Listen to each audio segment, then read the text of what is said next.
6 साल हो गए थे मुझे घर वापस आए, और सबसे पहली बात जो मुझे महसूस हुई, माँ की रसोई की खुशबू से पहले, पुराने बरामदे की जानी पहचानी चरचराहट से भी पहले, ये थी कि जांगवान और भी शांत हो गया था। या शायद मैं ही अंदर से ज्यादा शोर मचाने वाला हो गया था लंदन के उन सालों में, और वापस आना उस खामोशी को ज्यादा साफ महसूस करा रहा था। मेरी माँ चैन मेयू मुझे फाटक पर देखते ही रो पड़ी, वैसे ही जैसे हमेशा रोती थी, अपने आंचल के कोने से आंसू पोंछते हुए। हालांकि उन्हें मेरी उड़ान का समय पूरे हफ्ते से पता था, और साफ लग रहा था कि हवाई अड्डे वाला संदेश आते ही जानबूझकर रोना शुरू कर दिया था। उन्होंने मेरा चेहरा दोनों हाथों में लिया और कहा कि मैं दुबला हो गया हूं, फिर कहा कि थका हुआ लग रहा हूं, और आखिर में कहा, जो उनके लिए सबसे बड़ी तारीफ थी और सबसे दुखद भी, कि मैं बिल्कुल अपने पापा जैसा दिखने लगा हूं। शुक्रवार को खाने पर आना, उन्होंने कहा। यह कोई सवाल नहीं था। सू मौसी खाना बना रही हैं। वो तुम्हें तब से देखना चाहती हैं जब तुम 20 साल के थे। मैंने कहा, ठीक है, जैसे कोई मां से खाने और पुरानी घरेलू सहेलियों के बारे में बिना सोचे समझे कह देता है। उस वक्त मेरे पास शर्म की एक पूरी फाइल थी। 3 नौकरी के साक्षात्कार जो कहीं नहीं पहुंचे, एक टूटी हुई सगाई जिसके बारे में मैं अभी तक मां को शब्दों में समझा नहीं पाया था, और 5 साल की एक योजना जो चुपचाप कहीं कजाकिस्तान के ऊपर से गुजरते हुए खत्म हो गई थी। मैं शुक्रवार के बारे में सोच ही नहीं रहा था। मैं सू मौसी के बारे में तो बिल्कुल नहीं सोच रहा था। हुआ उसका आधार यही है, मैं सू राण के प्यार में उस तरह नहीं पड़ा जैसे कहानियां दिखाना पसंद करती हैं। एक झटके में, बिजली की तरह, भीड़ भरे कमरे में पहली नजर का प्यार। मैं धीरे धीरे उनके प्यार में पड़ा, जैसे कोई कढ़ाई धागे धागे करके बनती है, इतनी धीरे कि महीनों तक अगर आप मुझे पूरा कपड़ा दिखाते तो मैं कसम खा लेता कि अभी उसमें कोई नक्शा नहीं है। पर शुक्रवार, मुझे शुक्रवार से शुरू करना ही होगा, क्योंकि वहीं वो पहला धागा अंदर गया था। वो मेज पर पहले से बैठी थीं जब मैं नीचे आया, बिल्कुल सीधी बैठी हुई, जैसे एक खास सलीके वाली बड़ी उम्र की औरतें बैठती हैं। उनके सामने एक प्याली चाय ठंडी हो रही थी, क्योंकि पीने के बजाय वो बातें कर रही थीं। मुझे सू मौसी याद थी, जैसे बचपन के किसी को याद रखा जाता है। एक स्थिर बिंदु की तरह वो औरत जो मेरे लिए खट्टे बेर वाली मिठाई लाती थी, मां की ताश की चालें सुधारती थीं, वो औरत जो मेरी 8 साल की आंखों में हमेशा बहुत बड़ी और थोड़ी डरावनी लगती थी, जैसे मां की सारी सहेलियां लगती थीं। मेज पर बैठी औरत वो नहीं थी, या थी, पर वो उन सालों में भी जीती रही थी जब मैं दूर था, जैसे लोग तब भी जीते रहते हैं जब आप देख नहीं रहे होते। और नतीजा ये था कि मैं उन्हें बिल्कुल नहीं पहचान पाया जब तक वो मुस्कुराई नहीं और पुराने तरीके से मेरा नाम नहीं लिया, श्याओ चेन। और तभी एक पल में वो वही थीं जो हमेशा से थीं, बस थोड़ा और ज्यादा। तुम कितने लंबे हो गए हो, उन्होंने कहा, जो बेतुका था, क्योंकि मैं 16 साल की उम्र से ही लंबा था। या शायद मैं छोटी हो गई हूं। बैठो बैठो, तुम्हारी माँ ने वो बत्तख बुधवार से मसाले में डालकर रखी है। अगर तुमने 3 कटोरी ना खाई तो उन्हें बुरा लगेगा। बत्तख और ठंडी सेवियों और करेले के बीच, जो माँ हमेशा जरूरत से ज्यादा बना देती थीं, मुझे पता चला कि सू राण अब नहर के पास पुरानी गली में एक छाया घर चलाती है, कि उनके पति की मौत 4 साल पहले हो गई थी, चुपचाप, उस तरह के कैंसर से जो 18 महीने लेता है और घर को खाली कर देता है बिना किसी को पता चले कि कब हो गया, कि उनके कोई बच्चे नहीं हैं, कि वो चित्रकारी करती हैं, अपने हिसाब से बुरी, माँ के हिसाब से खूबसूरत। और ये दोनों औरतें अब भी हर गुरुवार को उन्हीं 3 औरतों के साथ ताश खेलती हैं, जिनके साथ मेरे प्राथमिक विद्यालय के जमाने से खेलती आई हैं। तुम्हें चाय घर आना चाहिए, उन्होंने कहा। जब मैं जा रहा था, दरवाजे पर खड़ी होकर बरामदे की रोशनी उनके चेहरे के आधे हिस्से को छाया में डाल रही थी। तुम्हारी माँ बताती हैं, तुम्हें अभी कुछ समझ नहीं आ रहा कि क्या करना है। मुझे किसी ऐसे की जरूरत है जो टपकती छत ठीक कर सके और बुरी चाय से परेशान ना हो। आपकी चाय बुरी नहीं है, मैंने कहा, जो सच था, और साथ ही ये पहली बात थी जो मैंने पूरी शाम में कही थी, जो केवल शिष्टाचारवश नहीं थी। उन्होंने मुझे एक पल ज्यादा देखा, जितनी जरूरत थी उससे ज्यादा। नहीं, उन्होंने माना, बुरी नहीं है। मैंने इस बारे में कुछ नहीं सोचा। मुझे यह भी दर्ज कर देना है। मैं अपने बचपन के शयनकक्ष में गया, जिसे मां ने बिल्कुल वैसा ही रखा था जैसा मैं छोड़ गया था सिवाय एक सूखे फूलों के छोटे मंदिर के जो उन्होंने खिड़की पर रख दिया था किसी वजह से, जो मैंने कभी नहीं पूछी। और मैं लंदन में बिखरी अपनी जिंदगी के बारे में सोचते हुए लेटा रहा, और मैंने सू राण के बारे में एक बार भी नहीं सोचा। उस रात नहीं, 3 दिन बाद, बेरोजगार और बेचैन, और मां की उन उम्मीद भरी नजरों से एक और वक्त बर्दाश्त न कर पाने की हालत में, जो वो स्थानीय समाचार पत्र के काम चाहिए वाले खंड पर डालती थीं, मैं नहर वाली गली में टहलता हुआ गया और एक हाथ से तराशे गए बोर्ड वाले चाय घर का दरवाजा खोला जिस पर लिखा था बारिश सुनना, और उन्हें एक सीढ़ी पर चढ़ा पाया, धीरे से गालियां देते हुए ताकि ग्राहक न सुने, एक बत्ती को ठीक करने की कोशिश करते हुए जो छत से ढीली हो गई थी। आप गिर जाएंगी, मैंने दरवाजे से कहा। उन्होंने मुड़कर नहीं देखा।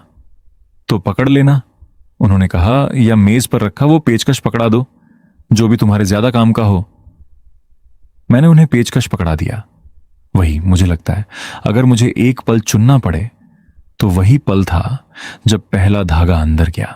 मैं उस पहले दिन 4 घंटे रुक गया, इसलिए नहीं कि बत्ती को 4 घंटे लगे, 20 मिनट लगे जब मैंने उन्हें नीचे उतारकर खुद ठीक से कर दिया, बल्कि इसलिए कि उसके बाद पीछे के दरवाजे का एक कब्जा अटका हुआ था, और उसके बाद बर्तन धोने के नीचे एक रिसाव था जो महीनों से चुपचाप एक बाल्टी में टपक रहा था, और उसके बाद चाय थी, और चाय के बाद और चाय, और जब तक मैंने ऊपर देखा शाम हो चुकी थी और चाय घर उस खास अधीर सुनहरी रोशनी से भर गया था जो शायद सिर्फ उस गली की, सिर्फ उस घड़ी की अपनी लगती थी। तुम्हारे हाथों में हुनर है, सूराण ने कहा, मुझे नल की नली रगड़ते हुए देखते हुए। तुम्हारी मां ने कभी नहीं बताया ये। मां को पता ही नहीं। मैंने ज्यादातर वो इमारतें डिजाइन की जो कभी बनी ही नहीं। पता चला ये किसी चीज को ठीक करने जैसा नहीं होता। एक शुरुआत है, उन्होंने कहा। कल फिर आना, मैं ठीक से मेहनताना दूंगी, चाय में नहीं। चाय ही मेहनताना काफी है। वो इस पर मुस्कुराई, सच में मुस्कुराई। शाम वाली सधी हुई सामाजिक मुस्कान नहीं, बल्कि कुछ ढीला सा, ज्यादा हास्य भरा, सीधे मेरी तरफ, न कि विनम्र होने के सामान्य विचार की तरफ। तुम एक बूढ़ी औरत की तारीफ कर रहे हो। आप बूढ़ी नहीं है, मैंने बिना सोचे कह दिया, जैसे सच बातें बिना यह मापे कहनी चाहिए या नहीं कहनी चाहिए कह दी जाती हैं। और मैंने देखा कुछ उनके चेहरे पर टिमटिमाया, पूरी तरह हैरानी नहीं, पूरी तरह कुछ भी नहीं जिसे मैं नाम दे सकूं, इससे पहले कि वो वापस मेज की तरफ मुड़ी और थोड़े औपचारिक हो चुके स्वर में बोली कि अगर मैं सच में कह रहा हूं तो कल मिलेंगे। मैं सच में कह रहा था। मैं अगले दिन वापस गया, और उसके अगले दिन और 2 हफ्तों के अंदर मैं अनौपचारिक रूप से चाय घर का हरफनमौला, मरम्मती, सामान पहुंचाने वाला और कभी कभार चाय बनाने वाला बन चुका था। एक काम जो लगभग कुछ भी मेहनताना नहीं देता था, और जिसे मैं उस वक्त उन वास्तुकला की नौकरियों में से किसी के लिए भी नहीं बदलता जिनके लिए मैंने आधे मन से आवेदन किया था। मेरी मां बहुत खुश थी। कम से कम कुछ तो कर रहा है, उन्होंने कहा उस स्वर में जो एक ऐसी मां का होता है जिसे राहत मिली हो कि उसका बेटा घर के फर्नीचर में घुल मिल नहीं गया। और बिल्कुल भी शक भरी नहीं थी, क्योंकि क्यों होती? सूराण उनकी 25 साल पुरानी सहेली थी। मैं उनका बेटा था, ताजा, घायल, अपने दिनों को कुछ सुरक्षित और घरेलू चीज से भरता हुआ। उस तस्वीर में ऐसा कुछ नहीं था जो उन्हें चिंतित करे। मैंने उन शुरुआती हफ्तों में यह नहीं सोचा कि नहर तक की सैर मुझे लंदन के किसी भी साल से ज्यादा उत्साहित क्यों करती थी। मैंने खुद से कहा कि यह चाय की वजह से है, शांति की वजह से, और उन चीजों को ठीक करने की संतुष्टि की वजह से जो ठीक ही रहती हैं, जो मेरी अपनी जिंदगी के बारे में मैं कह नहीं सकता था। मैंने खुद से कहा कि सूराण बस साथ रहने में आसान है, पुरानी घरेलू सहेलियों वाले तरीके से, एक मौसी आकार की जगह मेरी जिंदगी में जिसे कुछ नहीं चाहिए, जो बदले में बिना किसी मांग की संगत देती है। यह एक अच्छी कहानी थी। मैं इसमें से ज्यादातर हिस्से पर उससे ज्यादा वक्त तक विश्वास करता रहा जितना मुझे करना चाहिए था। सूराण के बारे में जो चीज मुझे उम्मीद नहीं थी, जिसके बारे में किसी ने चेतावनी नहीं दी, क्योंकि देता भी कैसे, किसी के दिमाग के बारे में कैसे चेतावनी दोगे, वो थी कि कोमलता के नीचे वो कितनी पैनी थी। मेरी मां की सहेलियां मेरी स्मृति में हल्की चिंता का एक समूह थीं, ऐसी औरतें जिनकी बातचीत बच्चों और सेहत और सब्जी के दामों के इर्द गिर्द घूमती थी। सूराण भी उन चीजों की बात करती थीं जब माँ वहां होती, पर अकेले में चाय घर की धीमी दोपहरों में, दोपहर की भीड़ और शाम के नियमितों के बीच वो ऐसी बातें करती थीं जो मुझे हैरान करती थीं। चाय के व्यापार की अर्थव्यवस्था, वो उपन्यास जो वो चौथी बार दोबारा पढ़ रही थी और अब भी नई चीजें ढूंढ रही थी। गहरे समुद्र के जीवों पर एक वृत्त चित्र जो उन्होंने 3 बार देखा था, क्योंकि उन्हें वहां नीचे का दबाव, वो तरीका जिससे चीजें उसे झेलती हैं, असहनीय रूप से छूने वाला लगता था। तुम सोचोगे नहीं कि जो औरत दिन भर बूढ़ी औरतों से भाप में पके बाऊजी के बारे में बात करती है, वो गहरे समुद्र के जीवों की परवाह करती होगी। एक बार उन्होंने कहा, मेरा भाव पकड़ते हुए। मैंने कुछ नहीं कहा। कहने की जरूरत नहीं, तुम्हारा चेहरा बहुत साफ पढ़ा जा सकने वाला है शाओ चेन। यही तुम्हारी सबसे बुरी खूबी है और सबसे अच्छी भी। अभी मेरा चेहरा क्या कह रहा है? उन्होंने मुझे देखा, सिर थोड़ा झुकाकर। देर की रोशनी उनकी आंखों के कोने की महीन रेखाओं पर पड़ रही थी, रेखाएं जो मैं बिना चाहे सहेजने लगा था, जैसे किसी ऐसे चेहरे को सहेजते हैं जिसे आप अपने खुद के चेहरे से ज्यादा जानने लगे हों। कि तुम्हें हैरानी है कि मेरे पास दिमाग है, उन्होंने कहा। मेरी उम्र में ज्यादातर मर्द हैरान होते हैं, वो देखना बंद कर देते हैं जब चेहरा नया नहीं रहता। मैं ज्यादातर मर्दों जैसा नहीं हूं। नहीं, उन्होंने कहा, और उसमें कुछ सावधानी थी, कुछ जो बातचीत को खोलने के बजाय बंद कर रहा था। मुझे नहीं लगता तुम हो।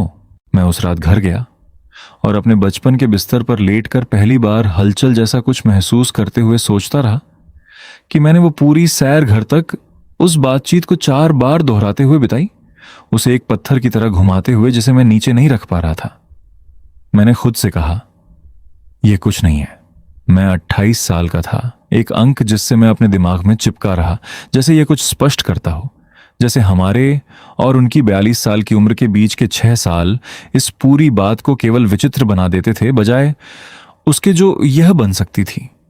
मैंने खुद से कहा कि मैं अकेला हूं, ताजा दिल टूटा, कोमलता को कुछ और समझने की आदत वाला, क्योंकि मुझे बहुत समय से इनमें से किसी की भी काफी मात्रा नहीं मिली।